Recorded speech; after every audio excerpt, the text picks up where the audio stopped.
আসসালামু আলাইকুম। আবারও হাজির হলাম আপনাদের মাঝে নতুন আরেকটি ভিডিও নিয়ে। আপনারা দেখতে পাচ্ছেন আমাদের সামনে একটি এলজি ব্র্যান্ডের মনিটর আছে এবং এটি হলো একটি 22 ইঞ্চি বর্ডারলেস মনিটর এবং এর সমস্যা আপনারা দেখতে পাচ্ছেন উপরের অল্প একটু অংশ ভালো আছে আর বাকি সম্পূর্ণ অংশগুলো হলো গার্বেজ হয়ে আছে। তো আমরা দেখব আসলে প্যানেলের তো সমস্যা দেখতেই পাচ্ছি, কিন্তু প্যানেলে আসলে কোত্থেকে সমস্যা হচ্ছে এই বিষয়গুলো দেখার চেষ্টা করবো এবং আশপাশে দেখবো যে ফিজিক্যালি কোনো গরম হয় কিনা। যেমন আমরা প্যানেলের সাইডগুলোতে দেখতেছি যে কোনো গরম হয় কিনা। তো যাই হোক, আমরা প্যানেলটি খুললাম। এখন মনিটরটি মূলত খোলার পরে যেটা দেখতেছি, ব্যাকপার্ট খোলার পরে আমাদের ভিডিও কার্ডটি খুবই ভালো আছে। এই হলো ভিডিও কার্ড, আপনারা দেখতেই পাচ্ছেন। এই হলো আমাদের ব্যাকলাইটের কেবল, আর এইটা হলো আমাদের প্যানেল এলবিডিএস কেবল, আর এটা মেন চিপস এবং এটি হলো মেনুর কেবলটি, যেটা জয়স্টিক সিস্টেম করা। এখন সব মনিটর আসলে জয়স্টিক করা। আর হলো এইচডিএমআই কেবল, সাথে আছে ডিবিআই মাইনাস এবং ভিজিএ এবং ডিসি পোর্ট এবং একটা সাউন্ড আউটপুট। তো দেখতেই পাচ্ছেন। তো এখানে কার্ডটি খুব সুন্দর করা আছে। আর আমরা এখন যেহেতু প্যানেলের সমস্যা, আমাদের পুরো ফ্রেমটাই খুলতে হবে, তো আমরা সেই স্ক্রুগুলো খুলিনি।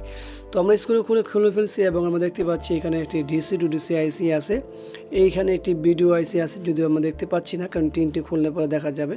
তো আমরা দেখে নিলাম আসলে ফিজিক্যালি কোনো সমস্যা দেখা যায় কিনা। অনেক ক্ষেত্রে দেখা যায় যে পোড়া থাকে বা অনেক সময় অনেক ময়লা থাকে, ফাঙ্গাস থাকে, সেই বিষয়গুলো আমরা দেখে নিলাম। এখন আমরা পাওয়ার দিব, তো দেখব যে আমাদের আসলে আমরা যেভাবে নির্ণয় করি। এখন ভিজিএ কেবলটাকে লাগিয়ে নিই। ভিজিএ কেবলটি লাগানোর পর আমরা দেখব আসলে প্যানেলে কী অবস্থা, দেখে নিই একটু। ওই তো দেখতেই পাচ্ছেন আপনারা, ওই যে নিচের একেবারে উপর দেখে অল্প একটু ভালো, আর বাকিটা পুরোটাই হলো গার্বেজ। আর এখানে একটি প্যানেলের সিগনেচার আছে, সেটা একটু খেয়াল রাখবেন। তো আমরা এখন দেখব যে আমাদের যে ডিসি টু ডিসি আইসি আছে সেটা কতটুকু গরম হয়। এটা গরম হচ্ছে, কিন্তু অনেক গরম এমন না, আবার একেবারে কম তাও না। তার অর্থ হচ্ছে আমাদের প্যানেলে শর্ট আছে। বিষয়টা হলো, আমরা যেহেতু এই ভিডিওগুলো শুধুমাত্র যারা ব্যবহারকারী আছেন তাদের উদ্দেশ্যে তৈরি করে থাকি, কোনো টেকনিশিয়ানদের জন্য নয় এই ভিডিও। টেকনিশিয়ানদের জন্য অবশ্যই ভিডিও আছে। তো যাই হোক, আমরা এই ভিডিওটি শুধুমাত্র ব্যবহারকারীদের জন্য তৈরি করা। আমরা দেখবো আসলে এটা রিপেয়ার হয় কিনা। আর প্যানেলের সিগনেচার আছে, সেটাও আপনারা খেয়াল রাখবেন। তো যে চলুন দেখি করা যায়। আমরা অনেক সময় নিয়ে এখন দেখেছি এবং কিছু কাজও করেছি। আসলে সেই কাজ করার পরে কী রেজাল্ট আসছে সেটা এখন আপনাদের সাথে শেয়ার করব। তো চলুন, আমরা পাওয়ার তো লাগিয়েছি এবং এখানে আরেকটু ভালো করে দেখব যে আসলে কোনো কিছু দেখা যায় কিনা। যদিও আমরা কাজ করেছি, কাজ করার পরে কী রেজাল্ট আসে সেটা তো অবশ্যই আপনাদের সাথে শেয়ার করতে পাওয়ারটি দিলাম। এখনই আমরা দেখতে পাবো আসলে রেজাল্টটা কী আসে। সেটা হলো, দেখুন আমাদের প্যানেলটি 100% ওকে হয়েছে। ওই হলো প্যানেলের সিগনেচার। আর এই যে শুধু উপরের সাইডে একটু ভালো ছিল আর বাকি পুরোটাই গার্বেজ ছিল, সেই সমস্যার সমাধান হয়েছে। তো আশা করবো আমাদের এই ভিডিওটি আপনাদের ভালো লাগবে। ভিডিওটি ভালো লাগলে অবশ্যই লাইক করবেন, কমেন্টস করবেন, শেয়ার করবেন। অবশ্যই আমাদের এই চ্যানেলটি সাবস্ক্রাইব করবেন, পাশে থাকা বেল বাটন চাপ দিয়ে রাখবেন।